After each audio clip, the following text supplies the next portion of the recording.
the undeniable homage to the Nazi movement in Triumph of the Will, were used to create an equally effective panegyric of the Olympic Games.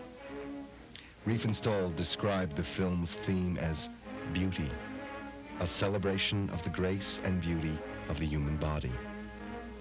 The idea of beauty itself, with no political purpose.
Spiele von Berlin zur Feier der 11. Olympiade neuer Zeitrechnung als eröffnet.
The usage of slow motion achieves spellbinding effects.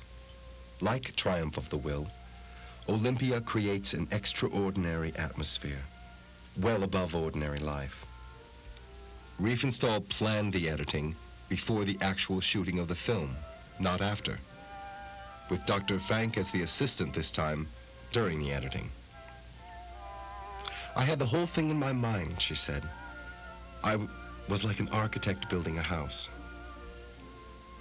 Harmony and balance were her keynotes.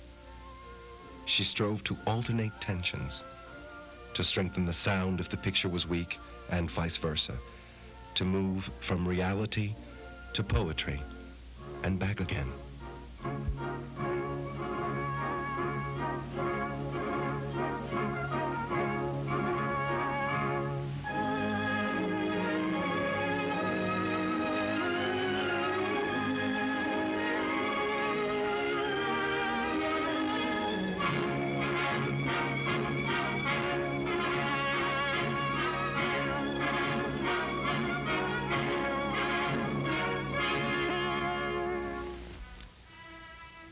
Several months ahead of time, cameramen scouted various training fields and all kinds of sports contests to be ready for any emergency and to be able to deal with any incident that might arise.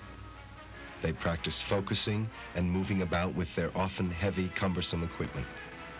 This vigorous regime was necessary because several cameras and techniques which were revolutionary at the time had to be used to obtain the results Riefenstahl wished. Miniature automatic cameras had to be developed so as not to disturb the athlete's concentration during the close-up shots. A catapult camera automatically followed the runners around the track on rails. Now, the grueling 1,500 meters bring the decathlon to an exacting end.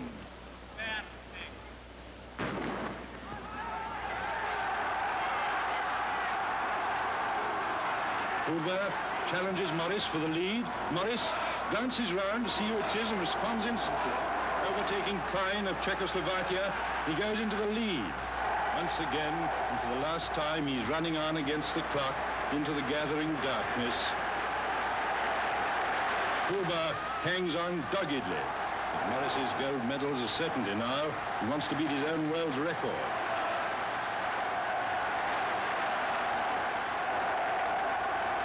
Huber's still there, sticking at it. Morris hugs ahead, tired but determined, the greatest all-round athlete in the world. Then Morris breaks the tape for the last time.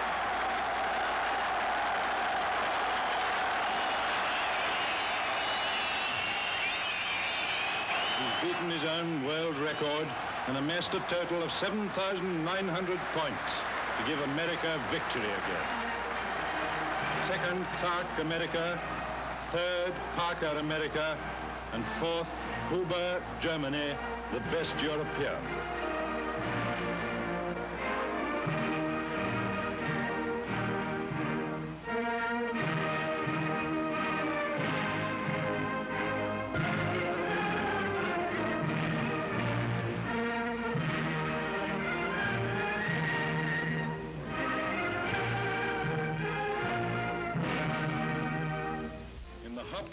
Cameramen lay in trenches to film the jumpers or sat in special towers in the middle of the stadium, the first time such towers were utilized, though they are quite common today.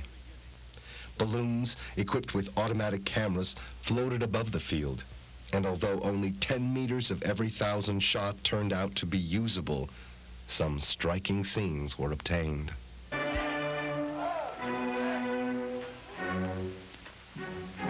15.08 meters. Rajasari of Finland, the European champion.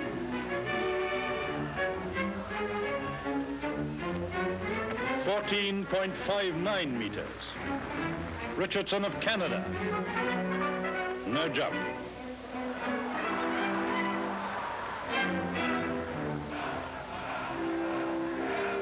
Wellner of Germany.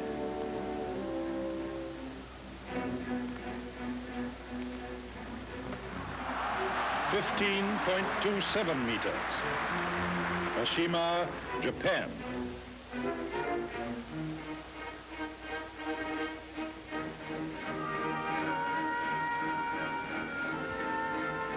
.07 meters. Tajima, Japan.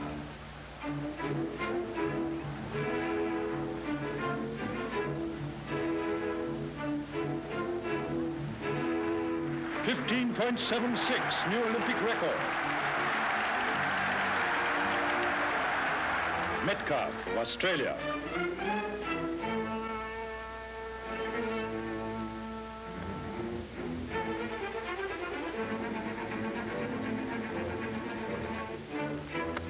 .50 meters.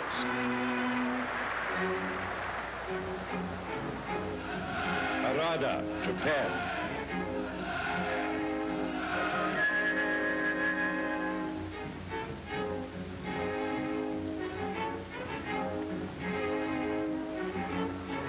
15.66 meters.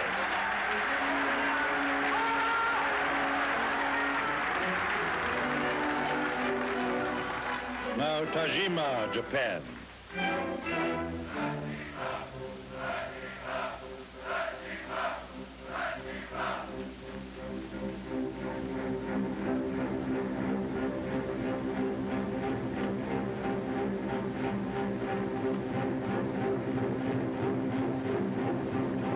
16 meters, new world record and gold medal for Japan.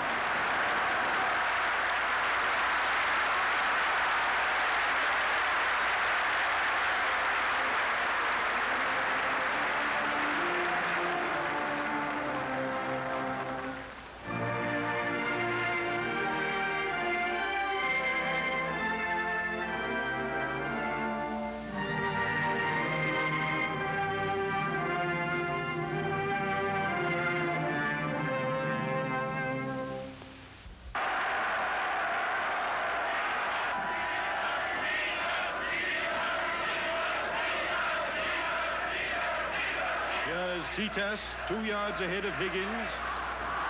Higgins.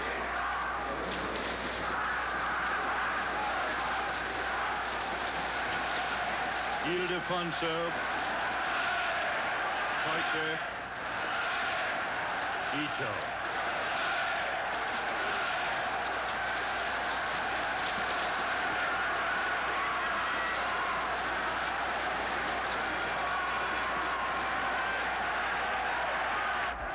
For example, during the 10-meter dive, the cameraman had to dive with the diver, filming him as he fell through the air, underneath the water, and as they both rose to the surface.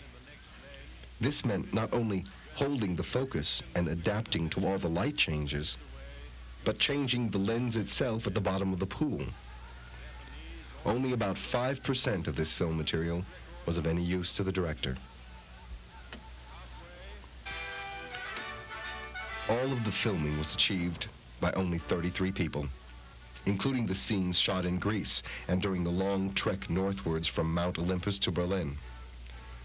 At the games themselves, 6 cameramen worked in the stadium, 8 more with 8 camera assistants filmed the trials, and 10 non-professional cameramen roamed the crowds to capture reaction shots, while Riefenstahl herself darted everywhere, supervising, suggesting, even taking a turn on the camera work. But the true establishment of the form came from the editing. And this, Leni Riefenstahl did alone, literally living in the editing room for over a full year and a half. All of the sound was created in the studios, and only about 30% of the film material was actually used. And finally, in 1938, after the director had put the film together, it was the film standard for judging all future sports documentaries ever released. The question still stands today. Is Olympia a Nazi propaganda film? It is true that in the unexpurgated version, some 2 minutes are devoted to Hitler and the Nazi movement. It is also true that its celebration of sports as a ritual, a heroic Superman feat, represents an element present in Nazi philosophy. However, the scenes with Jesse Owens and other black athletes are treated as respectfully as those of more Aryan types. Not exactly a Nazi racial point of view. It would seem most clear that if Leni Riefenstahl had an obsession with health, strength, and beauty, which may have been peculiarly Germanic, it was not necessarily Nazi. It should be remembered that Olympia was commissioned by the International Olympic Committee and not by Adolf Hitler, on the strength of her experience in working on the mountain films. Passages in Riefenstahl's books thanking Hitler, Goebbels, and Streicher for their assistance must be taken with a grain of salt in view of the fact that these books were all published 2 years before the outbreak of the Second World War. And so, the question of questions remains. Was Leni Riefenstahl a Nazi? There is little doubt that she admired Hitler tremendously. She does not deny this fact. In 1934, who knew how things would change? At that time, one believed in something beautiful. I took Hitler for a great and good man. I never dreamed him capable of evil. Leni Riefenstahl insists today that despite their admiration for each other, that she was never his mistress or anything near it. And her description of Adolf Hitler sounds more like that of a nice man who ran a small business than a lover or an idol. Riefenstahl's word was absolute law with anything to do with the filming of Olympia. And any press cameraman who had put himself where she thought he should not be was tapped on the shoulder by an attendant and handed a pink piece of paper. Remove yourself from where you are now, Riefenstahl. 2 pink pieces of paper meant physical removal, by force if necessary. But still, she had to contend with constant harassment during the games from Goebbels. The propaganda minister put every petty obstacle he could in her way. On one occasion, SS men tried to remove her only sound camera from the stadium, and she had to spend the entire day guarding over it. On the 5th day of the games, she was barred from the stadium on his orders, and she had to go to Hitler again to gain admittance. When she refused, upon Goebbels' direct orders, to edit out scenes of black athletes appearing victorious in the film, Goebbels tried to block the remainder of her finance at the Reichsbank.